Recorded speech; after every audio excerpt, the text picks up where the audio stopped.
देखो बेटा जी, इस क्वेश्चन को जरा देखिए।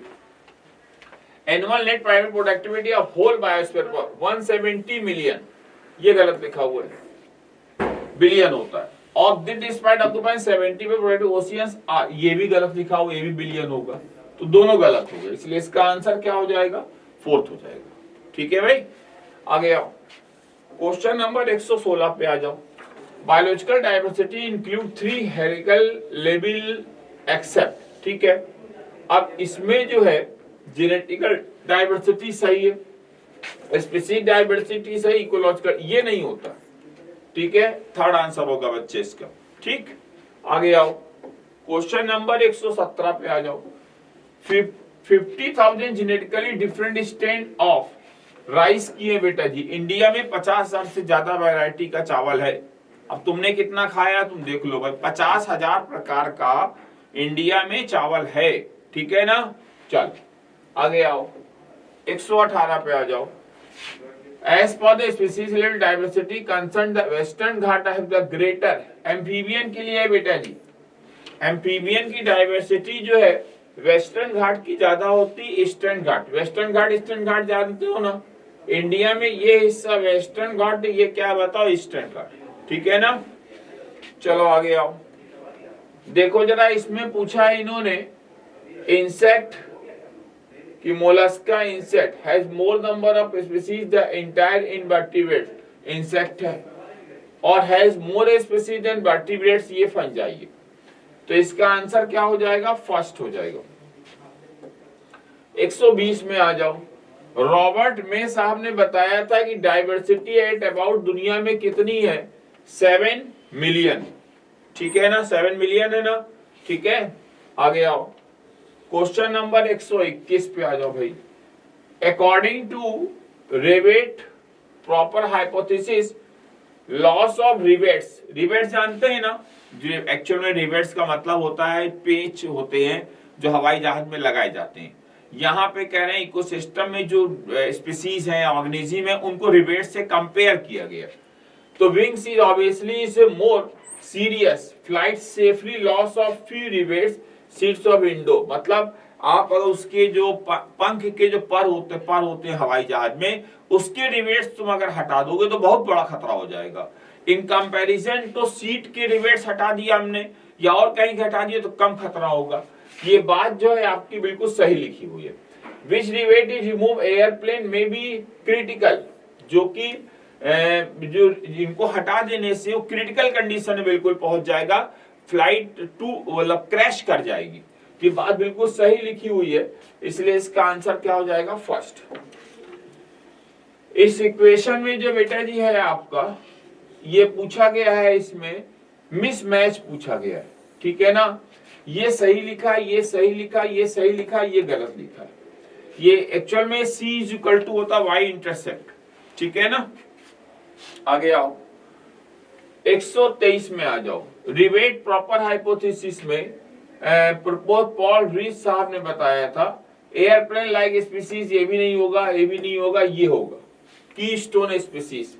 जो विंग्स होते हैं ना, विंग्स के जो रिवेट्स होते हैं वो कीस्टोन स्पीसीज का काम कर जाते हैं, ठीक है। जिसके हटाने से जहां पे पूरा इकोसिस्टम क्रैश कर जाए उसको हम लोग कीस्टोन स्पीसीज बताते हैं। जैसे आपको हमने, जैसे आपकी फैमिली में और कोई जो सबसे बड़ा व्यक्ति होगा, जो उसके फादर वगैरह होंगे, वो कीस्टोन हो जाते, को उनके हटने से पूरा परिवार क्या हो जाएगा? डिस्टर्ब हो जाएगा।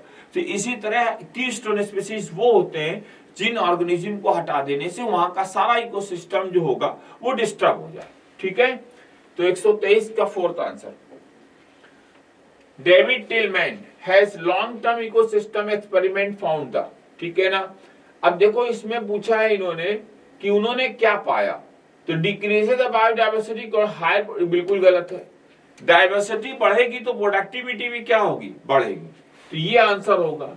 मोर species less year two year variation is total biomass, ठीक है ना, ये वेरिएशन देखने को मिलेगा।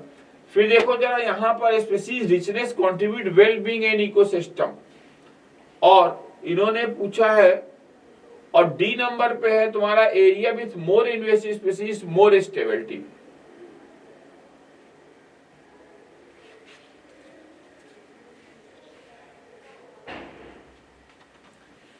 देखो इसमें जो है बेटा जी ये वाला गलत है, ये गलत है, ये सही है, ये सही है, सेकंड आंसर। ठीक है,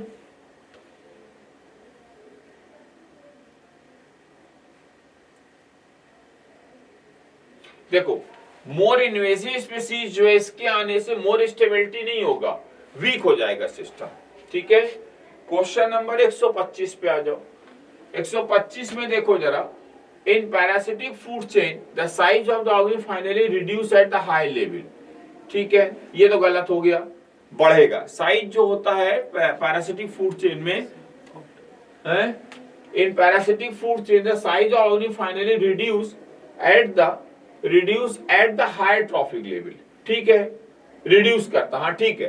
पैरासिटिक फूड चेन में क्या होता है बेटा कि एक जैसे प्लांट है, प्लांट में रहने वाली बर्ड्स है और बर्ड्स के ऊपर रहने वाले कीड़े मकोड़े हैं और उनको खाने वाले बैक्टीरिया फंजाई है। तो यहाँ पे जो साइज है वो क्या कर रहा है, डिक्रीज कर रहा है। ये बात सही हो गई बिल्कुल। In an aquatic ecosystem DFC is the major conduit of the energy, ये बात गलत है। यहाँ पे जीएफसी अगर लिख दें तो ये बात सही हो जाएगी। जीएफसी जो होता है बेटा जी वो एक्वेटिक इकोसिस्टम में मेजर रोल होता है उसका एनर्जी ट्रांसफर के लिए, और डीएफसी जो होता है टेरेस्ट्रियल इकोसिस्टम के लिए। 126 पर आ जाओ। Which one of eval quartet, इसमें से इवेल क्वार्टेट कौन नहीं है, वो एग्जिस्टेंस नहीं है, बाकी तीनों है। IUCN के हिसाब से कितना आपके स्पीसीज एक्सटिंक्शन के लिए है, 87 स्पीसीज। ठीक है, फर्स्ट आंसर 128। अमेज़न फॉरेस्ट जो है तुम्हारा ये आता है किसमें, ब्रॉडली में कि नैरोल में, ब्रॉडली इटोलेरियन में आएगा बेटा, जिसको हम लोग लंग्स ऑफ द प्लेनेट कहते हैं। ठीक है, साउथ अमेरिका का पार्ट है। आगे आओ 129, इसमें जो है बेटा जी ए का जो है फोर्थ है प्राइमरी प्रोड्यूसर, बी का जो है इसमें ये जो बी है इसका हो जाएगा थर्ड, ये जो सी है वो है सेकंड, और जो डी है वो है आपका फर्स्ट, इसलिए इसका आंसर क्या हो जाएगा, फर्स्ट आंसर हो जाएगा। अब देखो, in which of the following both the pair have correct combination, in situ conservation और ex situ conservation. In situ का मतलब होता है जो जहां है उसको वहीं कंजर्व कर लिया जाए। इसमें नेशनल पार्क आएगा, ये दोनों नहीं, तीनों नहीं होंगे। एक्स-सीटू का मतलब क्या होता है, कहीं पे कहीं से ले आए प्लांट्स और लाके इकट्ठा करें एक जगह पर, तो उसे बोलते हैं बॉटनिकल गार्डन। ये हो गया, ये भी नहीं होगा, ये भी नहीं होगा, ये भी नहीं होगा। ठीक है भाई, चलिए फर्स्ट आंसर होगा इसका। फिर देखो जरा 1982 earth summit was held Rio de Janeiro. ठीक, आगे आओ 132 स्पीसीज एरिया रिलेशनशिप किसने बताया था, अलेक्जेंडर वॉन हेम्बोल्ड ने बताया था। 133 Amazon rain forest are the called lungs of the planet, बिल्कुल सही लिखा हुआ है। Evil quartet is sobriquet related the cause of the biodiversity losses, ये बात भी आपकी सही लिखी हुई है। तो दोनों स्टेटमेंट क्या है बताओ, करेक्ट है। 134 select the correct option correctly the belongs A B C D. ठीक है, एनर्जी इंटर इकोसिस्टम प्रोड्यूसर ये होगा। Consumer and receive an organic nutrient from the herbivorous is primary carnivorous. The first trophic level ecosystem occupied by the producer. ठीक है, T1। तो 134 का second answer. 135 what is the proportion of photosynthesis, PAR है बेटा जी, PAR हमेशा जो होता है लेस देन 50% होता है, फर्स्ट आंसर। ठीक है भाई, तो बच्चों ये सारे क्वेश्चन मैंने डिस्कस कर दिए, फिर भी अगर आपको किसी क्वेश्चन में दिक्कत हो तो आप आके हमसे पूछ सकते हैं। ठीक है, थैंक यू।